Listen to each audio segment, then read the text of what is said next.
Medina Medina Medina Medina قل أطيعوا الله وأطيعوا الرسول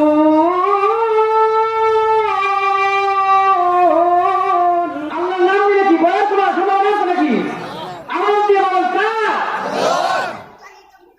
আমরা সর্বদাই আল্লাহ তাআলার তোমরা সাক্ষী থাকো ওই ব্যক্তিরা যখন বলেছে আমি অতি পবিত্র আমি চাই না আমার বান্দা অপবিত্রতা যাও তোমরা সাক্ষী থাকো ওই ব্যক্তিটাকে আমাকে পবিত্র বলার কারণে ওই ব্যক্তিটাকে আমি পবিত্র বানাইয়া দিলাম।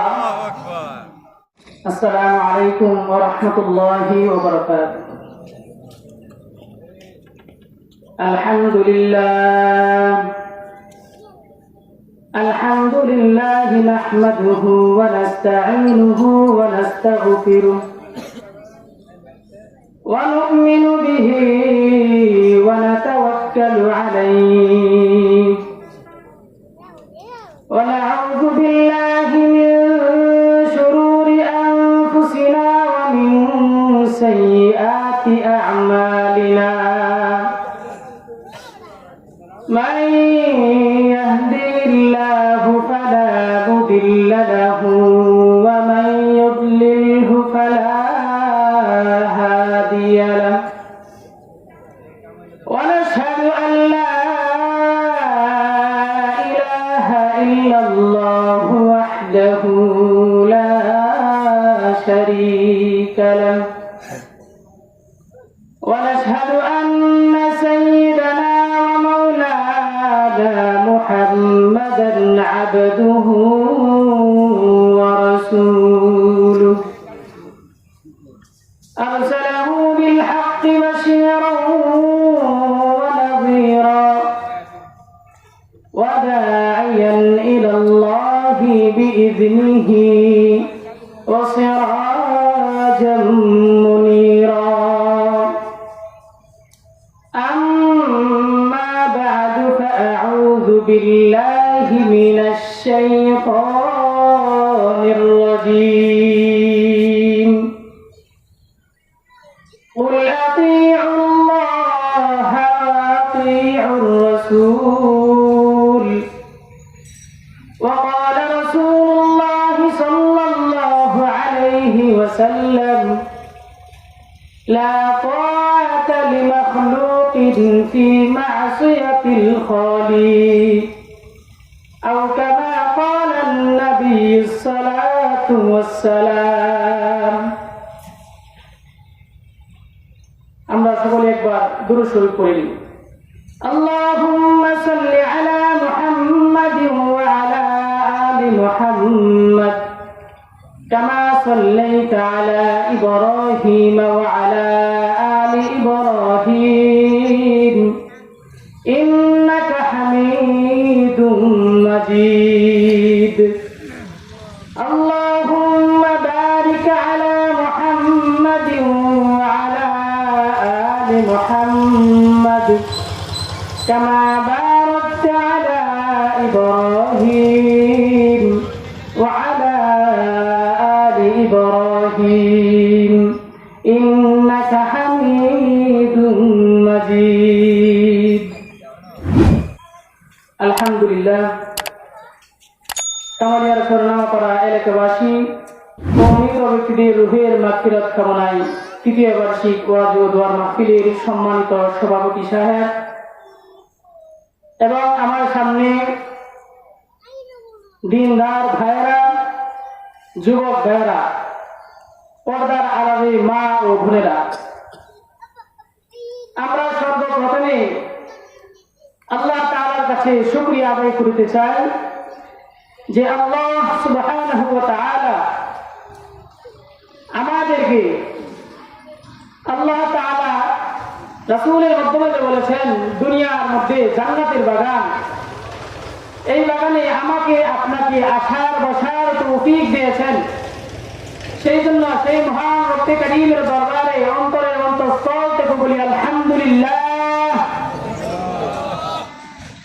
এবং আল্লাহ তাআলার কাছে আবারও শুকরিয়া আদায় করি যে আল্লাহ সুবহানাহু ওয়া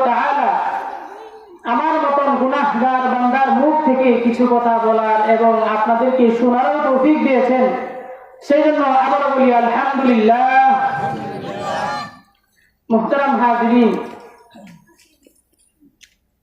আমি যে আপনাদের সামনে কুরআন কারীম থেকে একটি আয়াত তেলাওয়াত করেছি, আল্লাহ তাআলা ওই আয়াতের মধ্যে বলেন, কুল আতিউল্লাহ আতিউর রাসূল।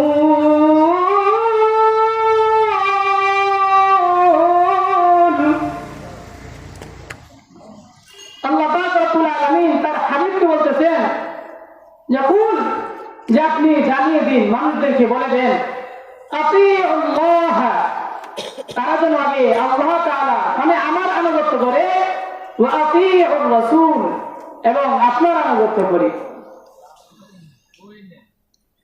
এখন আল্লাহ পাক রব্বুল আলামিন আমাদেরকে বলেছেন আল্লাহ তাআলার আনুগত্য করার জন্য, রাসূল সাল্লাল্লাহু আলাইহি সাল্লামের আনুগত্য করার জন্য।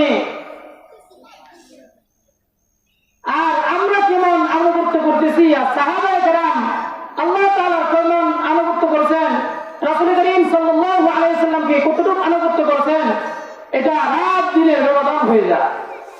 সাহাবায়ে কেরাম তারা দ্বীনের জন্য পাগল ছিলেন, আর আমরা দুনিয়ার জন্য পাগল। সাহাবায়ে কেরাম তারা দ্বীনের জন্য জীবন দিয়েছেন, তাদের জান মাল সব কিছু দ্বীনের জন্য দিয়েছেন। আর আমরা আজকে দেখেন, এই যে একটা সুন্দর একটা মাহফিলের পরিবেশ করছি, যুবক ভাইরা মিলে, এলাকাবাসী সকলেই মিল মহব্বতে এই যে একটা জান্নাতের একটা পরিবেশ করা হয়েছে। আজকে আমি আর আপনি যদি আল্লাহ তাআলার আনুগত্যে যদি সত্যিকারে ভর্তি করতাম, আমি আর আপনি যদি রাসূলের আনুগত্যে সত্যিকারে ভর্তি করতাম, তাহলে এই যে এলাকার মানুষ যতটুক পর্যন্ত মাইকের আওয়াজ যাচ্ছে, ওই সমস্ত মানুষগুলো আজকে বাজারে ঘরের মধ্যে আনাচে কানাচে বসে থাকার কোনো অধিকারই ছিল না। তাহলে আমরা কিসের আনুগত্য করতেছি? আমাদের আনুগত্য করার ছিল, দরকার ছিল আল্লাহ এবং তার রাসূলের, কথা বলেন ঠিক কিনা? কিন্তু আমরা আনুগত্য কার করি? শয়তানের। কার করি? আওয়াজ দিয়ে বলেন, কার আনুগত্য করি? কার আনুগত্য দরকার ছিল? আল্লাহ। বলেন কার? ভয় পাচ্ছেন নাকি? আল্লাহর নাম নিয়ে কি ভয়ের কোনো সম্ভাবনা আছে নাকি? আওয়াজ দিয়ে বলেন কার? আমরা সর্বদাই আল্লাহ তাআলার আনুগত্য করব।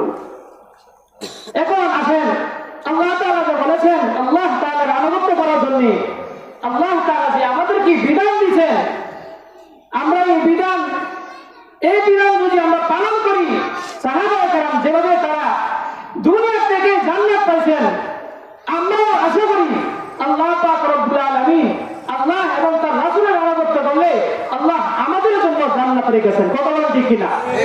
নাকি সাহাবাদের জন্য জান্নাত বানাইছে, আমাদের জন্য বানান নাই? আমরা হলাম শ্রেষ্ঠ উম্মত, আমাদের জন্য তো জান্নাত বানানো হয়েছে। অতএব আল্লাহ পাক রব্বুল আলামিন বলেন যে তারা যেন আমার আনুগত্য করে। আল্লাহ তাআলা যে বিধান দিয়েছেন, নামাজ, হজ, রোজা, যাকাত, সৎ পথে চলা, অসৎ পথ থেকে মানুষদেরকে বিরত রাখা, রাসূল করিম সাল্লাল্লাহু আলাইহি সাল্লাম আল্লাহ তাআলার প্রত্যেকটা আদেশ নিষেধ রাসূল করিম সাল্লাল্লাহু আলাইহি সাল্লাম তিনি তার জীবনটা পরিচালনা করে আমাদেরকে শিক্ষা দিয়ে গেছেন। তিনি আমাদেরকে শিক্ষা দিয়েছেন যে আল্লাহ তাআলার আনুগত্য কেমন ভাবে করতে হয়। দুনিয়ার মধ্যে আল্লাহ পাক রব্বুল আলামিন নেক কাজের কোনো অভাব দেন নাই। আল্লাহ পাক রব্বুল আলামিন দুইটা মাধ্যম আছে, একটা হলো নেকি, আরেকটা নাকি গুনাহ। মনে নাকি আরেকটা কি গুনাহ। এখন মানুষ, বর্তমানের মানুষ নেকি করলে কিন্তু আল্লাহ তাআলা আরো বেশি নেকি দিয়ে দেয়। অন্যান্য নবীর উম্মতেরা এক করলে এক নেকি দিত, কত দিত? এক দিছে। কিন্তু আমরা শ্রেষ্ঠ উম্মত হওয়ার কারণে একের বদল 10 দিছে। কত দিছে? 10 দিছে। রাসূল তারপরও কান্নাকাটি করতেছেন, আল্লাহ আমার উম্মতের তো হায়াত কম, এরা তো বাঁচবে কম, 60-70 বছর, আর অন্য অন্য নবীর উম্মতের বয়স ছিল 600 বছর 900 বছর এরকম হায়াত ছিল, কিন্তু আমাদের হায়াত দিচ্ছে কত? আমরা বড় গ্রহণ করতে হলে 100 বছর বাঁচি। রাসূল করিম সাল্লাল্লাহু আলাইহি ওয়াসাল্লাম বলতেছেন, ইয়া আল্লাহ, আমার উম্মতের হায়াত তো কম, এক 10 দিছে, এটা কম হয়ে যায়, আর একটু বাড়ায় দেন না, আর একটু বাড়ায় দেন। রাসূল কাঁদতেছেন, আল্লাহ পাক রব্বুল আলামিন বলতেছেন, হাবিব, আপনার উম্মতের জন্য এক করলে তো 100 নেকি দিয়ে দিছি। কত দিছে? 100 দিয়ে দিছে। রাসূল সাল্লাল্লাহু আলাইহি ওয়াসাল্লাম একটু পরে আবার সিজদার মধ্যে লুটিয়ে পড়লেন, বলতেছেন, আল্লাহ, আমার উম্মতের জন্য তাও কঠিন হয়ে যেতেছে, এক করলে আপনি তো 10 দিছেন, আমি রাজি হইছি না, 100 দিছেন, আমার কাছে তাও যেন আসলে কঠিন হইতেছে, আমার উম্মতের জন্য পারবে না মনে হয়, আপনি আর একটু বাড়াই দেন। আল্লাহ পাক রব্বুল আলামিন তার হাবিবের কান্না দেখে বলতেছে, এ হাবিব, আপনার উম্মতে এক করলে 700 নেকি দিয়ে দেব। কত দিছে? 700 নেকি দিছে। এটা কাদেরকে দিছে? বনি ইসরাইলের জন্য নাকি আমাদেরকে দিছে? হ্যাঁ, আমরা রাসূলের আনুগত্য করলে কি এক নেকি করবো? আমরা কি 100 নেকি আল্লাহ দিবে? তাও না, 700 নেকি দিয়ে দিছে। এরপরে কিছুক্ষণ পরে রাসূল করিম সাল্লাল্লাহু আলাইহি ওয়াসাল্লাম আবার সিজদার মধ্যে লুটিয়ে পড়লেন, গিয়ে আল্লাহ তাআলার কাছে বলতেছেন, আল্লাহ, কঠিন হয়ে যেতেছে, আর একটু সহজ করে দে।